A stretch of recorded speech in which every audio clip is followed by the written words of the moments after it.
Assalamualaikum warahmatullahi wabarakatuh. Perkenalkan, nama saya Fier Muflih. Saya dari kelompok 4. Hari ini saya akan mempresentasikan tentang etika, moral, dan akhlak. Pertama, etika. Etika secara etimologi berasal dari bahasa Yunani kuno, etikos, yang berarti timbul dari kebiasaan. Etika menurut filsafat dapat disebut sebagai ilmu yang menyelidiki mana yang baik dan mana yang buruk, yang memperhatikan amal perbuatan manusia sejauh yang dapat tidak tadi diketahui oleh pikiran.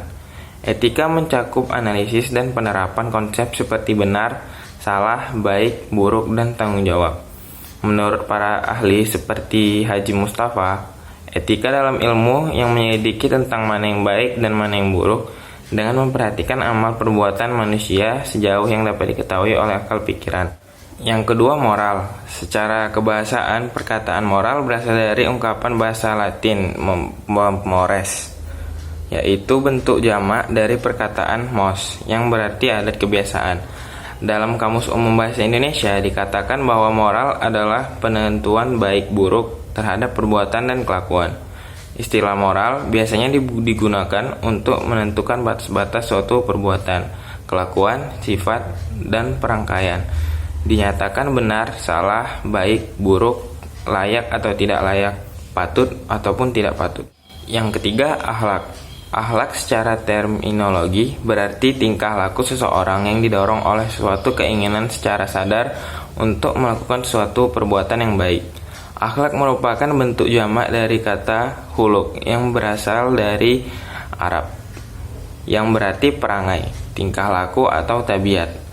Akhlak yang baik akan mengangkat manusia ke derajat yang lebih tinggi dan lebih mulia. Akhlak yang buruk akan membinasakan seseorang insan dan juga membinasakan umat manusia.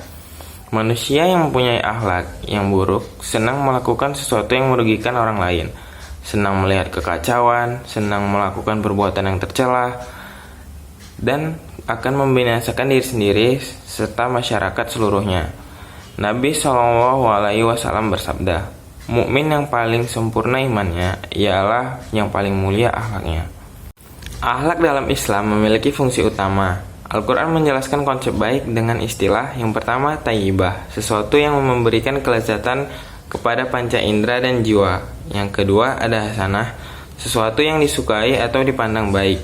Yang ketiga khair, sesuatu yang baik menurut umat manusia. Yang keempat mahmudah, sesuatu yang utama akibat melaksanakan sesuatu yang disukai Allah.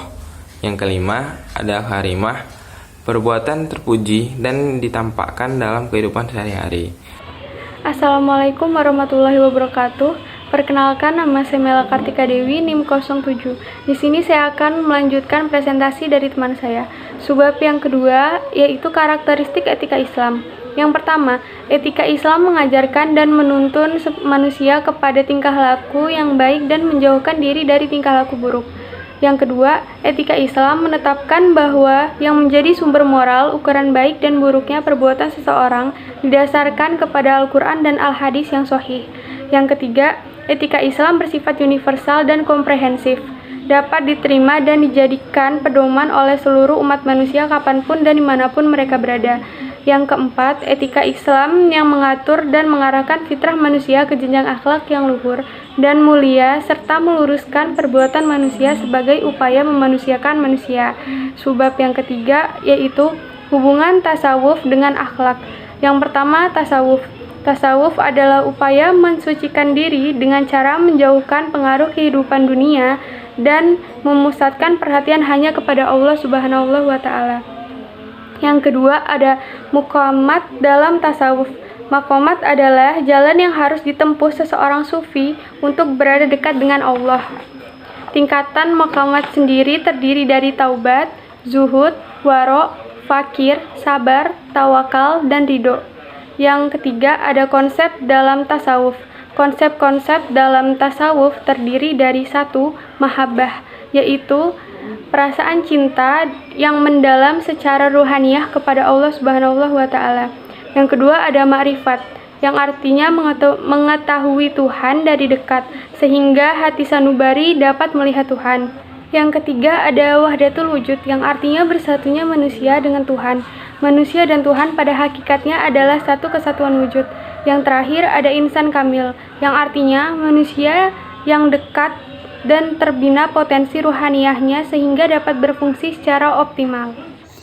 Assalamualaikum warahmatullahi wabarakatuh. Nama saya Nabila Zulfikar Dewi dari S1-07A NIM 19-10-10-18. Saya akan menjelaskan mengenai aktualisasi akhlak dalam kehidupan bermasyarakat. Islam telah mengatur bagaimana seseorang harus beradab dan berakhlak mulia pada sesama manusia. Di antara adab yang penting untuk dipelajari dan diamalkan adalah adab dan akhlak di dalam bermasyarakat. Hal tersebut dikarenakan manusia adalah makhluk yang sosial yang satu sama lain saling berinteraksi dengan interaksi yang semakin lama semakin kompleks. Agar di dalam interaksi sosial tersebut tidak tercipta adanya gesekan-gesekan yang berujung pada problematika sosial seperti kekerasan, kerusuhan, kesenjangan, dan lain-lain, maka penting bagi seseorang untuk mengetahui adab dan akhlak yang diajarkan oleh Islam di dalam bermasyarakat. Manusia yang paling paham dan teladan kita yang terbaik dalam akhlak mulia adalah Rasulullah SAW. Allah telah memuji beliau dalam Quran, yaitu, dan sesungguhnya engkau, Muhammad, berada di atas akhlak yang sangat mulia. Dan di dalam ayat yang lain, yaitu, telah ada pada diri Rasulullah suri tauladan yang baik. Oleh karenanya, wajib bagi kita untuk mencontoh beliau, termasuk dalam akhlak beliau. Berikut adalah contoh bagaimana berakhlak mulia dalam bermasyarakat. 1. Mencintai saudara sebagaimana mencintai diri sendiri. Tidak beriman seseorang di antara kalian sampai ia mencintai saudaranya sebagai manusia mencintai dirinya sendiri. Hadis riwayat Bukhari dan Muslim. 2. Muliakan tamu dan tetangga. Barang siapa yang beriman kepada Allah dan hari akhir, maka hendaklah ia memuliakan tetangganya. Barang siapa yang beriman kepada Allah dan hari akhir, maka hendaklah ia memuliakan tamunya. Hadis riwayat Bukhari dan Muslim. Berbuat baiklah kepada teman. Sebaik-baik manusia di sisi Allah Ta'ala adalah yang paling berbuat baik pada temannya. Hadis riwayat Tirmizi sahih. 4. Tolonglah saudara yang kesulitan. Barang siapa yang membantu seorang muslim dan menghilangkan kesulitan yang ada pada dirinya dari kesulitan-kesulitan dunia, maka Allah akan hilangkan baginya kesulitan dari kesulitan-kesulitan di hari kiamat kelak. Hadis riwayat Muslim. Mudah memaafkan. Barang siapa yang memaafkan dan berbuat baik kepada orang yang berbuat jahat, maka pahalanya dari Allah. Quran Surat Asy-Syura ayat 40. Berterima kasihlah atas kebaikan orang lain. Tidaklah bersyukur kepada Allah Subhanahu wa Ta'ala seseorang yang tidak berterima kasih kepada manusia. Hadis riwayat Bukhari dalam Al-Adab Al-Mufrad. Tebarkanlah salam. Maukah kalian aku tunjukkan suatu amalan yang jika kalian kerjakan niscaya kalian akan saling mencintai? Tebarkanlah salam di antara kalian. Hadis riwayat Tirmizi sahih. Nah, itu sekian dari saya. Apabila ada salah kata mohon dimaafkan. Wassalamualaikum warahmatullahi wabarakatuh.